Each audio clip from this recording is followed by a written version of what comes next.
নমস্কার, আমাদের ছোট্ট রান্নাঘরে আজ বানাচ্ছি 1.5 কেজি চালের ফ্রাইড রাইস। এর জন্য চালটাকে 15 মিনিট আগে ভালো করে ধুয়ে ভিজিয়ে রেখেছিলাম। চালটা এখন ভিজে গিয়েছে। আর চালটা সেদ্ধ করার জন্য গরম জল আগে থেকেই বসিয়ে দিয়েছিলাম। গরম জলটা ভালো করে ফুটে যাওয়ার পর ওর মধ্যে পরিমাণ মতো লবণ, সাদা তেল আর গোটা গরম মশলার সঙ্গে তেজপাতা দিয়েছি। এবার চালটা তুলে ভালো করে সেদ্ধ করতে হবে। ওই 90% মতো চালটা ফুটিয়ে নিতে হবে। আজকের এই ফ্রাইড রাইস বানাতে কাজু বা কিশমিশ কিছুই লাগবে না, কিন্তু এতটাই দারুণ খেতে হয় যে কেউ একবার ভুলেও জিজ্ঞেস করবে না যে এগুলো নেই কেন। আর আমি কিছু সবজি কেটে নিয়েছি, গাজর, বিনস আর ক্যাপসিকাম। আমি একটু সাইজে বড় করেই কেটেছি, তোমরা কিন্তু চাইলে ছোট ছোট করেও কেটে নিতে পারো। এবার কড়াইতে সাদা তেল দিয়ে এগুলো ভেজে নেব। আর তোমরা অবশ্যই জানিও তোমাদের ফ্রাইড রাইসের সঙ্গে আর কি খেতে ভালো লাগে। বাঙালির ছোট বড় সমস্ত রকম অনুষ্ঠানে সকলের পছন্দের খাবারের তালিকায় এই ফ্রাইড রাইস কিন্তু প্রথমেই জায়গা দখল করে নেয়। ক্যাপসিকামটা ভাজার সময় আমি একটু লবণ ছড়িয়ে দিয়েছি, এতে করে ক্যাপসিকামটা ভেতর থেকেও সুন্দর করে সেদ্ধ হয়ে যাবে। আর বাড়িতে কজনের জন্য করলে এই পদ্ধতিতে একবার করে দেখো, খুব ভালো হয় খেতে। সমস্ত সবজিপাতি আমি এভাবেই ভেজে নেব।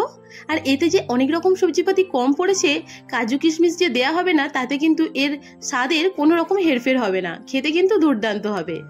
বিয়ে বাড়িতে করলে কিন্তু এত ঝামেলা ওরা করে না, ওরা সমস্ত রকম সবজিপাতিগুলো চালের সঙ্গে সেদ্ধ করে নেয়। এখানে চালটাও আমি 90% মতো সেদ্ধ করে নিয়েছি, আর 10% যেটা বাকি আছে সেটা কিন্তু ভাজার সময়তেই সেদ্ধ। এখন কড়াইতে সাদা তেল 2 চামচ দিচ্ছি, আর 2 চামচ দিচ্ছি গাওয়া ঘি। তবে যাদের ঘিয়ের টেস্ট একদমই পছন্দ নয় তারা কিন্তু তেল দিয়েও করতে পারো। আবার যদি চাও সেক্ষেত্রে কিন্তু ঘিয়ের পরিমাণটা বাড়িয়ে তেলটা না দিতেও পারো। এখন ভেজে রাখা সবজির অর্ধেকটা দিয়ে দিয়েছি, আর আমি ভাতটাকে ভেজে নেব দুবার ধরে। ভাতের পরিমাণ যেহেতু অনেকটাই, তাই দুবার ধরেই আমাকে ভাজতে হচ্ছে। আর তোমাদের যদি ভাতের পরিমাণ কম থাকে তাহলে একবারই ভেজে নিও। একটু ভালো করে ভাজাভাজি করে নিতে হবে। আর এতে করে ভাতগুলো কিন্তু বেশ ঝরঝরেও থাকে আর সাদাও থাকে। আর এটা কিন্তু করবে একদম লো ফ্লেমে, নালে কিন্তু কড়াইতে ধরে যাবে। ভাতটা একটু ভাজা করে নেবার পর দিয়ে দিচ্ছি 1/2 টিস্পুনের মতো জায়ফল গুঁড়ো, আর তার সঙ্গে চিনিটা নিজেদের ইচ্ছে মতো, মিষ্টিটা যে যেমন খাবে সেরকম দিও। এই রকম মিষ্টি মানে 4 চামচের মতো চিনিকে গুঁড়িয়ে নিয়েছি এখানে। এই পরিমাণে মিষ্টিটা দিলে কিন্তু মিষ্টির ব্যালেন্সটা একদম ঠিকঠাক হয়। তবে যারা মিষ্টি মিষ্টি পছন্দ করো না তারা কিন্তু অল্প করে দিও।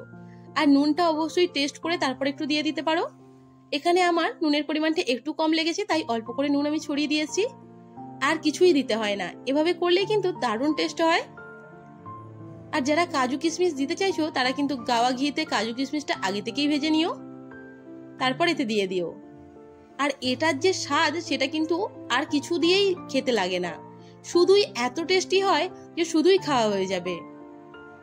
তাহলে চটপট করে বাড়িতে একবার করে আমাকে তোমরা রিভিউটা দিও যে তোমাদের কেমন লাগলো। 1 হাঁড়ি এখানে ফ্রাইড রাইস আমি রেডি করে ফেলেছি। আজকের ভিডিওটা তোমাদের যদি ভালো লাগে অবশ্যই একটা লাইক করে দিও, আর তার পাশাপাশি কমেন্ট করতে একদম ভুলো না, সঙ্গে একটু সাবস্ক্রাইব করে দিও। সকলে অনেক ভালো থেকো, সাথে